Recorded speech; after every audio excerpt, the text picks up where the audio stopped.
Assalamualaikum warahmatullahi wabarakatuh. Alhamdulillahi rabbil alamin. Wassalatu wassalamu ala ashrafil anbiya'i wal mursalin. Habibina maulana Muhammadin wa ala alihi wa sahbihi ajma'in. Man yahdillah fala mudilla lahu wa man yudlil fala hadiyalah. Qala al-musannif rahimahullahu ta'ala wa nafa'ana bi'ulumihi fid dharain amin summa qala syahdan bermula wajib atas segala bapa dan ibu, bahasa kita orang tua, ayah mak, dan penghulu sahaya. Ini tak ada lagi sekarang. Penghulu sahaya artinya tuan yang punya budak. Ini tak saya terangkan kerana tak ada lagi jamaah. Wajib kepada orang tua mengajari anaknya dan sahaya mereka yang kecil. Kecil makna belum baligh jamaah. Bukan badannya yang kecil, bukan. Tapi belum baligh. Wajib mengajari anaknya yang kecil. Apa? Barang yang wajib atasnya pada ketika balighnya. Jadi wajib diajari anak itu apa yang wajib bagi dia ketika baligh nanti. Sebelum baligh dia sudah diajarkan, yaitu seperti mengucap dua kalimat syahadat, bersuci. Bersuci ini empat. Satu, izalatun najasah, menghilangkan najis.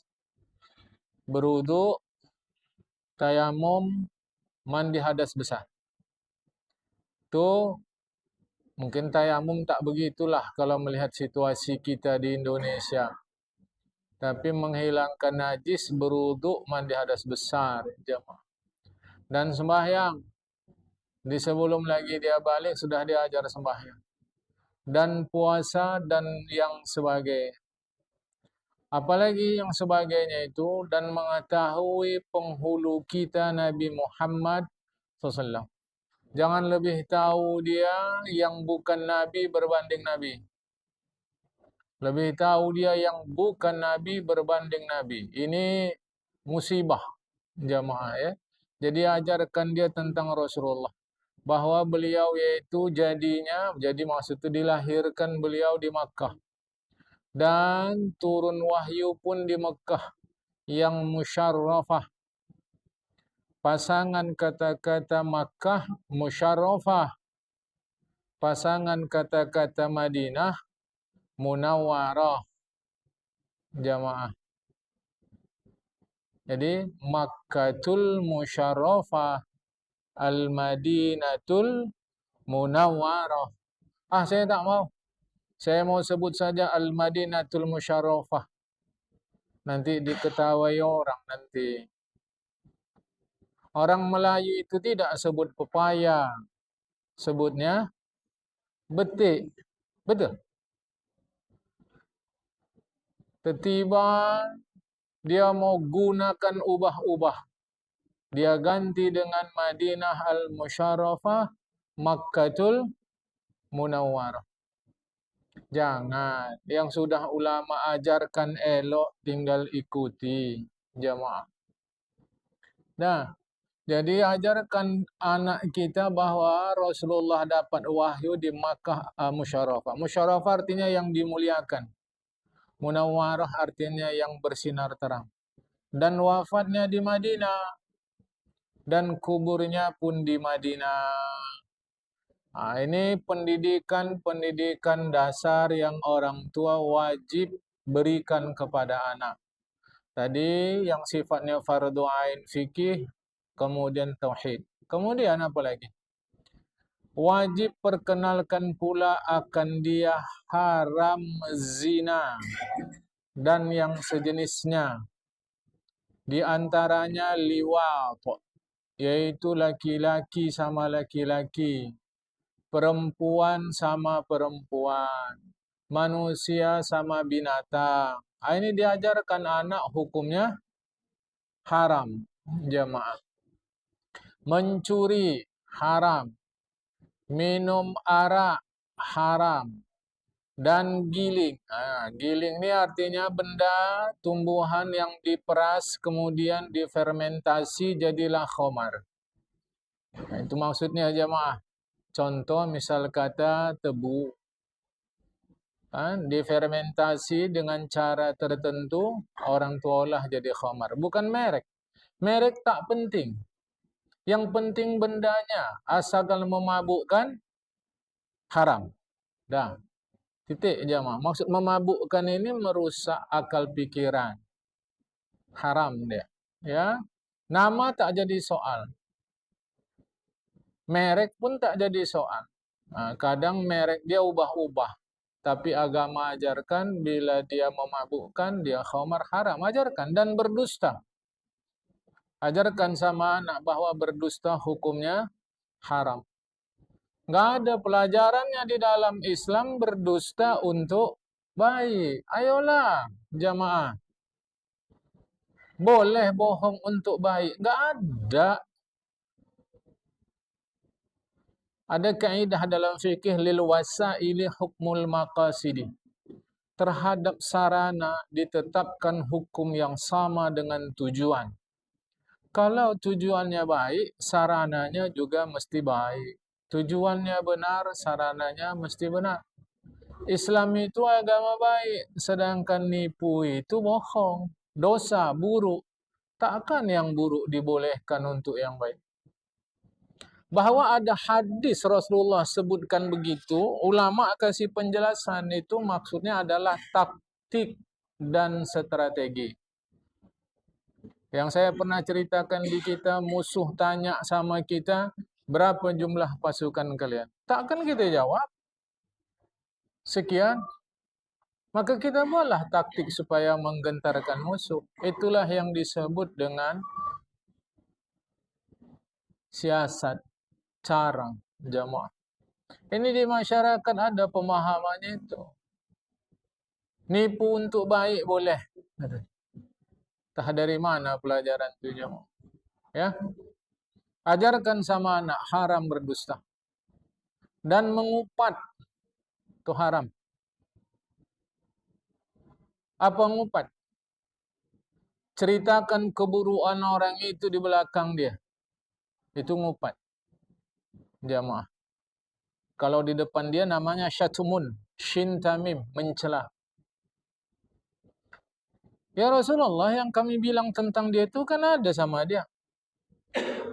Karena adalah maka disebut ghibah, kata Rasulullah. Kalau tak ada berarti kalian disebut buhtan, nipu, dusta. Jadi ngupat ini hukumnya haram. Lemang dan ketupat sama-sama dari pulut, terkenang dan mengupat sama-sama dari mulut. Mana si Pulan tu agaknya dah lama tak nampak. Pindah dia. Tidak dekat terjun ni lagi. Baguslah dia pindah tu. Dah mulai lah tu. Itu dah mulai tu. Itu belum ngupat, dah mulai. Baguslah itu. Kenapa rupanya? Alah, kalau dibilang nanti dosa awak. Tak lah tu. Ya kau dah bilangin mata surah. Dulu waktu kurban pernah dia tak kasihnya daging tu. Mulai lah tu dah. Ngupat lah tu dia. Haram. Haram. Dosa besar. Lebih enak taubat dari makan B2 dari taubat ngupat. Lebih mudah, lebih mudah. Lebih mudah taubat dari makan B2 daripada taubat dari ngupat. Karena taubat dari makan B2 tinggal datang ke Allah Ta'ala. Tapi taubat ngupat mesti datang sama orang tu. Jemaah. Diam. Gak ada yang mau dicakapkan. Diam. Sah cakap-cakap jemaah. Saya terang bagi tahukan, jangan sempat nanti kita pulang ke akhirat muflis. Tahu muflis? Bahasa kita bangkrut. Habisnya jemaah. Siapa ketua Masjid Jami Al-Hikmah ni? Si Pulan. Oh, pantaslah. Dah mulai tu. Itu dah mulai itu. Pantaslah. Nah, dah mulai itu jemaah. Tukang bersih masjid tak beres. Ini tak beres. Kenapa kalian pilih dia dulu? Mana lagi kan? Terus lihat jemaah. Diam. Anda tak bisa berkata baik. Diam. Jemaah. Nanti dia yang bantah tuh. Jadi apa yang awak ceritakan kalau tak ada zikir? Kebas mulut, makan permen. Tak ada duit, buat surat miskin. Untuk beli permen tadi. Saya tak ada urus pribadi kita, jemaah. Saya hanya bantu kita jangan sempat pulang ke akhirat muflis. Itu saja. Poin saya itu saja. Tak ada yang lain. Jadi ajarkan anak kita jangan dia ngupat. Dan bertipu daya, curang. Jemaah, curang. Jangan. Dengki. Ajarkan anak jangan dengki. Tamanni zawali ni'matil khair. Tamanni zawali ni'matil ghair. Itu dengki. Ada ingin kita agar nikmat orang hilang. Itulah dengki. Jemaah. Dengki tak pernah terkait dengan musibah. Hilang kereta orang, dengki awak. Kenapa bukan keretaku yang hilang? Gak ada tuh jemaah. Gak ada. Itu gak ada sama sekali, gak ada tuh. Tapi orang beli kereta, dia yang sibuk. Dari mana duit ini? Jemaah. Tuh. Tuh, dengki. Apa tanda dengki? Mudah. Bila orang kita tengok dapat nikmat, awak macam ada rasa tak sedap sikit. Jemaah. Itu tanda dengki. Tinggal tambah bibit, siram air. Jadilah itu jemaah. Itu dah mulai. Asal awak dapat daging kurban 1 plastik. Tetangga yang datangnya ke Masjid Al-Hikmah jarang-jarang dapat 3 plastik. Apa tak demam awak dua ni? Itu dengki itu jemaah. Dengki dah pasti dengki itu. Awak bukan dengki, tapi kan tak adil. Bukan dengki, angek kau dah titik. Jangan putar-putar sana timur barat utara selatan. Biar jelas kajinya dan tahu kita cara menyelesaikannya. Ajarkan anak jangan dengki. Jemaah. Apa dengki? Memang dengki itu berperingkat-peringkat lah. Ada 3 peringkat. Peringkat paling nomor 1 artinya yang paling dasar. Yang paling parah nomor 3 jemaah. Itu tamanni zawali nikmatil ghaib. Ingin dia nikmat orang hilang. Paling rendah dengki itu tak suka orang dapat nikmat. Itu saja.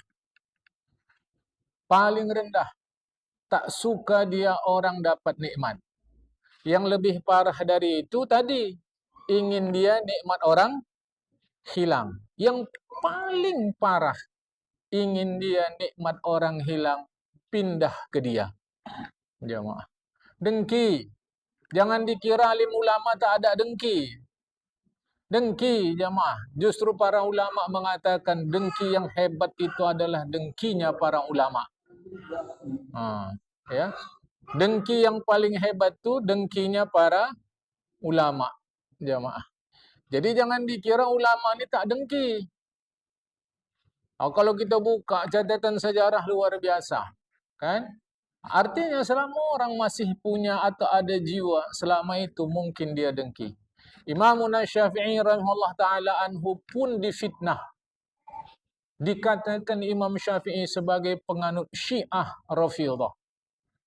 Imam Ahmad bin Hanbal pun difitnah sampai di penjara. Macam-macam jemaah. Ini saya harus ingatkan. Jangan sempat ada dengki. Dengki tak akan terjadi kecuali terhadap nikmat. Maka bila orang kita tengok ada dapat nikmat, sudah itu kuasa Allah Ta'ala. Awak bukan, tak ada dengki-dengki demi Allah. Tak ada dengki-dengki. Kalau tak ada dengki, udah diam aja kenapa? Diam, sembahyang elok-elok. Cuma itulah tanda dengki itu. Tetangga awak tak ada sembahyang-sembahyang dia. Tak pernah sembahyang, tapi aku tengok lancar duitnya. Awak yang sembahyang ni, Masya Allah. Tak ada dengki-dengki ni. Betul, tak ada. Dengki tu dah titik habis. Jemaah. Cobalah tetangga kau dapat buruk aja dia. Begitu hatimu. Kan tidak, jemaah. Biar itu urusan Allah. Allah yaqsimu ayat Qur'annya yaqsimu rahmatah. Allah yang memberikan kasih sayangnya. Semua Allah. Nahnu qasamna, kata Allah, kami yang memberikan itu semua. Jadi itu urusan Allah, bukan urusan kita. Urusan kita apa Allah suruh buat, apa Allah larang jauhkan. Terusnya apa lagi? Khianat. Apa khianat nih? Dipercaya menyelisihi. Jamaah. Termasuk orang sekarang. Hati-hati ya. Jadi telepon. Mana aku sekarang? OTW. Padahal tempat tidur ya dia. OTW bilang.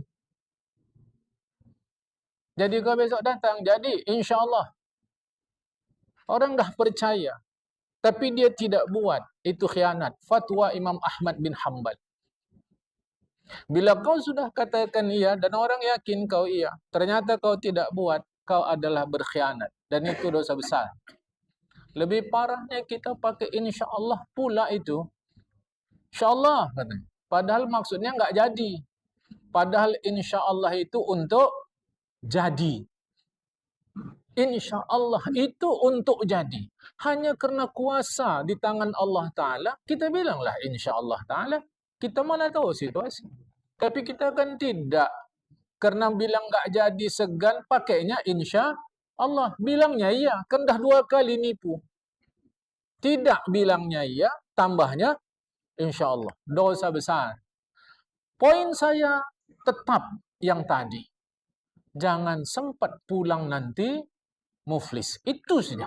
Jemaah. Tak ada lain.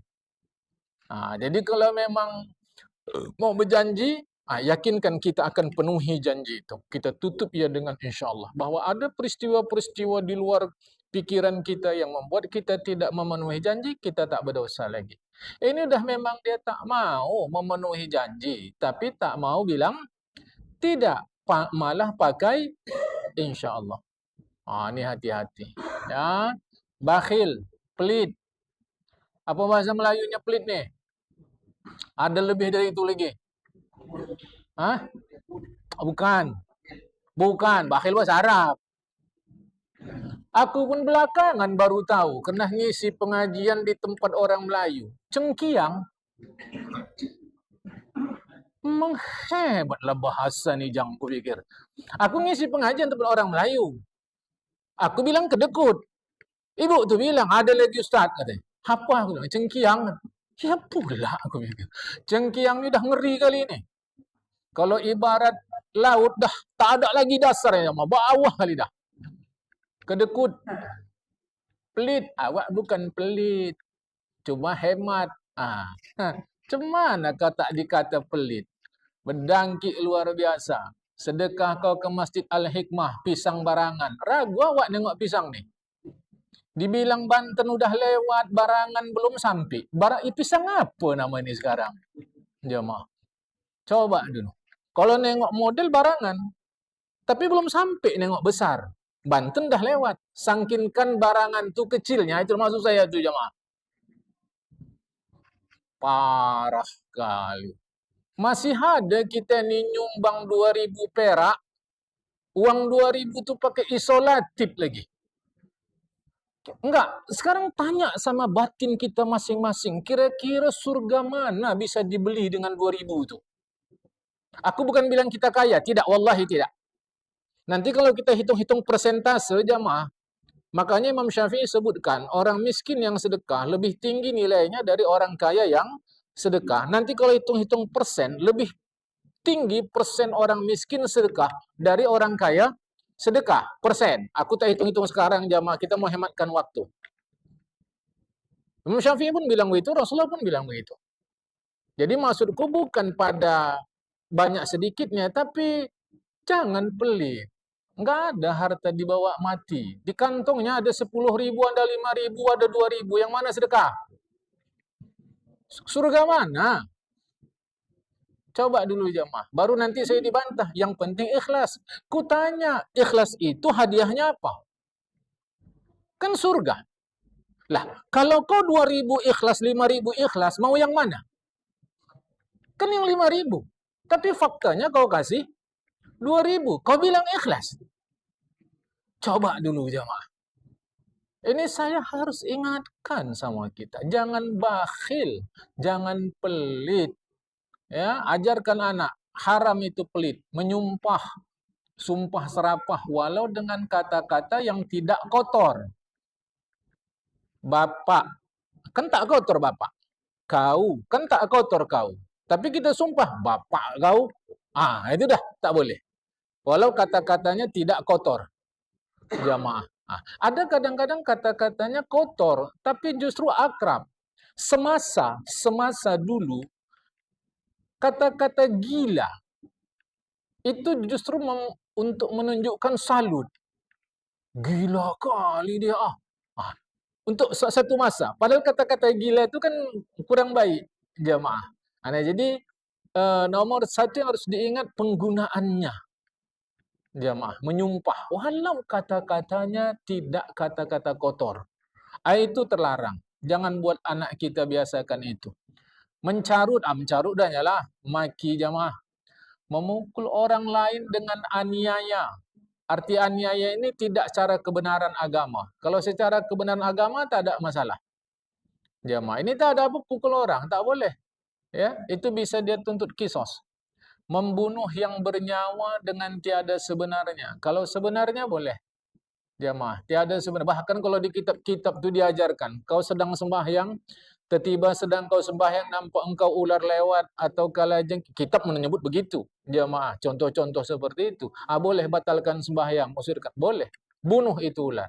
Jadi kalau ada alasan agama boleh, tapi kalau tiada sebenarnya tak boleh. Apalagi yang harus diajarkan kepada anak kita.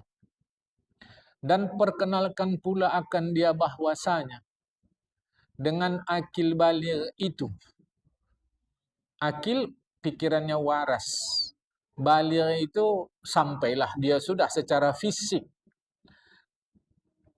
Ajarkan dia, nak, kau sudah akil baligh berarti telah masuklah engkau ke dalam keberatan. Keberatan itu bahasa agama, bahasa Arabnya taklif. Taklif itu kalau kita artikan lebih umum, tanggung jawab. Ajarkan dia, begitu kau balik, kau sudah masuk ke dalam tanggung jawab, menjunjung titah Allah dan titah Rasulullah. Ajarkan jamaah. Tak ada lain. Allah, Rasulullah. Allah, Rasulullah. Kau bisa tahu Allah melalui Rasulullah. Titah Rasulullah junjung. Kau junjung titah Rasulullah, berarti kau junjung titah Allah Subhanahu wa ta'ala. Dan perkenalkan pula kepadanya alamatul baligh, alamatul bulugh, tanda dia baligh, yaitu genap umurnya 15 tahun Arab. 15 tahun Arab, bulan. Karena tahun Arab pun nanti ada bulan, ada matahari, jamaah. Makanya nanti kalau secara Islam itu namanya ada tahun hijrah Qamariyah, ada hijrah Syamsiyah.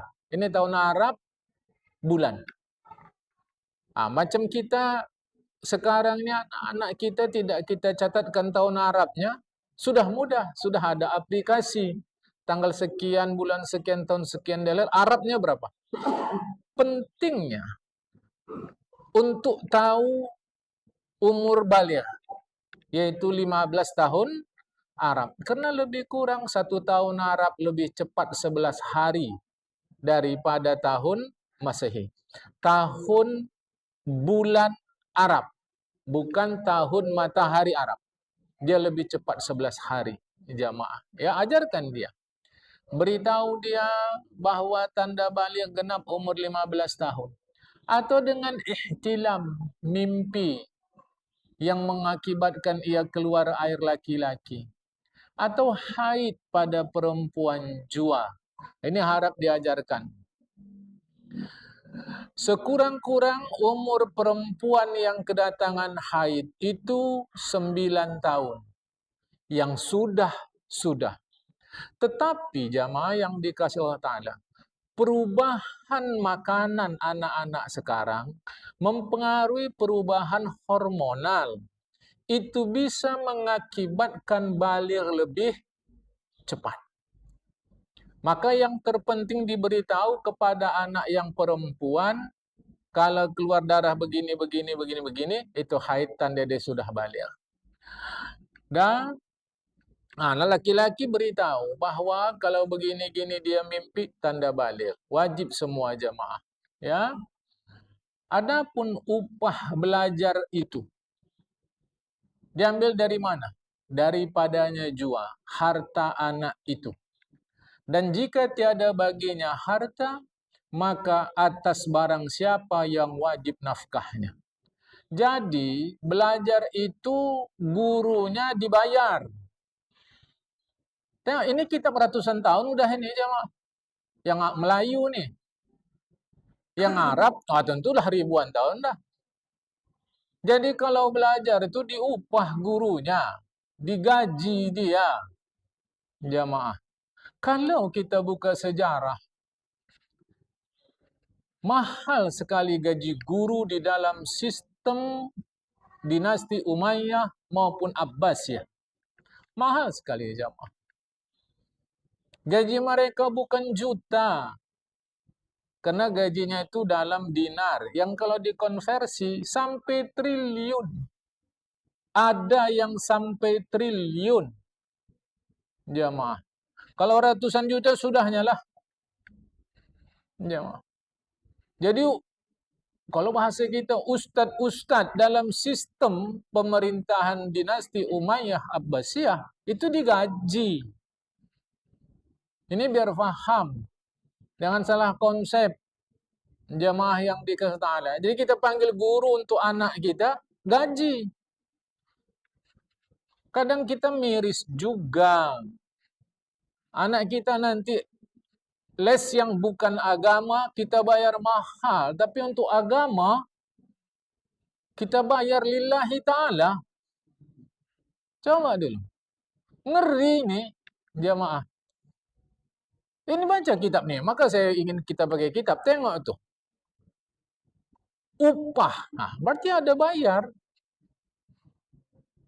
Tahu-tahu untuk ngaji, dahlah 4-5 kali anak kita dingajikan si guru. Kadang 3 bulan enggak. Ada loh. Baru bilangnya sama guru yang ke rumah, enggak ngaji lagi. Coba aja, Mak. Tapi nanti kalau untuk lain-lain, Masya Allah, luar biasa. Jadi jelas jamaah wajib orang tua didikkan fardu ain untuk anaknya. Kewajiban kita. Nyatanya saya bodoh. Karena saya pun tidak mengerti agama. Itulah tadi panggil guru tadi. Sama ada guru itu ke rumah atau anak itu kita antar ke guru pribadi atau ke madrasah. Dibayar. Agama kata bayar. Baik. Faslun fasal. Bermula syarat sah sembahyang itu 6 perkara. Yang sah sembahyang. Ya. 6 perkara. Syaratnya. Pertama, mengenal masuk waktunya. Macam kita sudah dibantu oleh jadwal jamaah.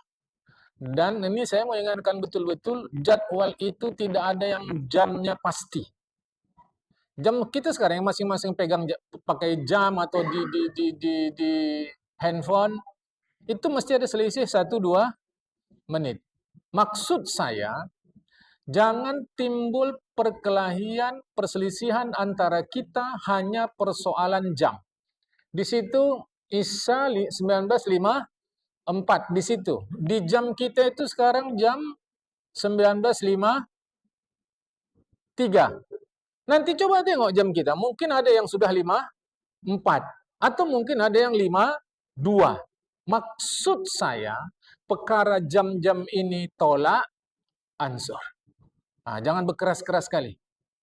Jamaah. Seterusnya, supaya sah sembahyang menghadap kiblat dengan dada. Kiblat sembahyang itu dada.